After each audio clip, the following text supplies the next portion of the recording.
네, 이번에는 과학과 관련된 재미있는 도서를 소개해드리는 사이언스 앤 북 시간입니다. 네, 오늘은 다양한 소리로 세상을 읽는 방법에 대해서 알아보겠습니다.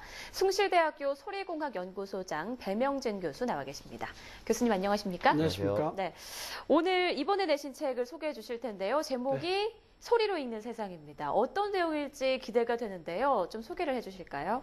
네, 이 소리공학 분야에 한 30년 동안을 뭐 학술 발표대회라든가 아니면 인터뷰 뭐 이렇게 하면서 그동안 실험이라든가 또 이렇게 기록해 놓은 것을 일종의 정리해 놓은 것이라고 할 수가 있는데요. 네. 그래서 이 소리에 대해서 우리가 산소 같은 존재라고 아무리 주장을 하더라도 이 받아들이는 측면에서는 또 그렇게 안 받아들이는 것 같아서 아주 쉽게 대중과학 도서로 이제 하나 만들어 봤습니다. 그래서 내용으로 이렇게 보면은 이제 일부에서는 어떻게 이제 소리에 그렇게 관심을 갖게 됐는지를 좀 소개하다가 2부에서는 49꼭지의 어떤 실험적인 사례를 통해 가지고 소개를 하고 3부에서는 이제 미래의 소리 기술에 대한 그런 가능성을 한번 소개한 적이 있습니다. 네, 이렇게 소개를 들으니까 어떤 내용일지 더욱더 궁금해지는데 이 어떤 계기로 이 책을 쓰시게 된 건가요? 예, 지금 저자가 이제 저를 포함해서 한 명이 더 있는데요. 실험을 통해서 하는 이런 소리공학자적인 측면에서 그렇게 해서 현상 규명을 이야기하는 이런 분야를 이제 제가 했고요. 또 이 언어학자이면서 목소리 뭐 이렇게 서로 좋은 목소리라든가 뭐 이런 것들을 연구하는 그런 이 김명숙 교수님이 이렇게 같이 공동으로 참여해서 집필을 한 것입니다. 네. 이 소리공학 약간 생소하기도 하지만 어떤 내용일지 굉장히 흥미롭거든요. 우리 시청자분들이 소리공학에 대해서 좀 이해하기 쉽도록 설명을 좀 해주실까요? 예, 뭐 소리는 우리 주변에 널려 있는 거니까요. 이 소리공학이라는 것은 주변에 널려 있는 소리를 분석하고 규명해 가지고 실시간 실생활에 그 두루 유익하게 쓸 수 있는 기술을 구사하는 이런 것을 우리는 소리공학이라 그럽니다. 그러니까 여러분들이 써야 되니까 마치 이제 여러 사람들이 두루 유익하게 쓸 수 있는 홍익사상을 기술로 구사한다. 저희들은 그렇게 자부심 있게 이야기를 하고 있습니다. 그렇군요. 네, 그렇군요. 방송에서도 교수님이 다양한 소리로 실험을 하시는 모습을 봤거든요. 그 중에서 특별히 기억에 남는 소리가 있다면 무엇이 있을까요? 예, 이 책에 뭐 수록된 한 50여 가지 모두가 이제 기억에 남는다고 할 수 있는데요. 뭐 그 중에서 하나가 저희들이 이 공부를 좀 열심히 또 업무를 열심히 해보려고 집중력을 높이려고 하다가 보니까 다양한 소리를 이렇게 틀어놓고 한번 실험도 하고 그랬어요. 왜 우리가 이제 어렸을 때는 주로 음악을 들어가면서 공부도 하고 또 뭔가 이렇게 연필을 돌려가면서 공부를 하고 그러잖아요. 그래서 좋은 소리가 없겠는가 이렇게 찾다가 보니까 가장 좋은 게 우리 주변에 널려 있는 자연의 소리를 틀어놓고 공부하는 것이 집중력을 높이는 데 도움이 됐다.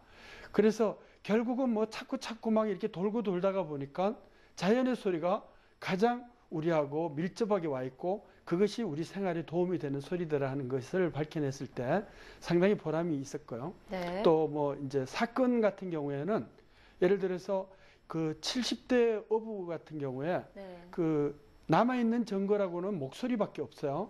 이런 목소리에 대한 증거가 결국은 1.2초밖에 안 되지만 그것이 결국은 피해자가 죽으면서까지 119에 남아있던 그 소리로 그 사람이 범인이라는 것을 밝혀냈고 뭐 이런 것들이 상당히 보람 있다고 할 수 있습니다. 말씀 들어보니까 소리라는 게 정말 우리 일상생활과 밀접한 관련이 있네요. 뭐 공부에 집중력을 높이는 도움을 줄 뿐 아니라 범죄 해결에까지 도움을 주는 또 그런 경험이 있으시군요.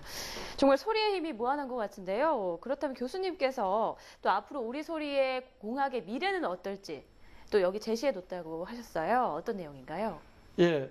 우리가 결국은 오감을 통해 가지고 이렇게 풍요롭게 살아가는데 그 중에서 소리는 귀로만 듣는 청감뿐만 아니고요. 촉감을 통해서도 소리를 느끼게 되거든요. 예를 들어서 영화관에 가면은 막 그냥 이 폭발음이 들리면은 그 등뼈가 막 흔들리고 또 북소리가 들리면은 등을 치는 듯한 이런 충격음을 느껴가지고 아주 그 전율을 느끼고 응원할 때도 그렇게 느끼는 것처럼 그래서 우리 실생활에서 오감 중에서 이감을 풍요롭게 하는 것이 소리이기 때문에 아직도 밝히지 못하고 또 적어내지 못한 이런 소리들을 많이 규명해가지고 좀 더 쉽게 한번 그 집필할 계획을 갖고 있습니다. 네, 이 소리로 읽는 세상이란 책이 소리에 대해서 궁금증을 가지고 있는 사람들한테 많은 도움이 될 것 같은데 이 책에서 다룬 내용 외에도 앞으로 소리와 관련해서 어떤 연구를 진행할 계획이신가요?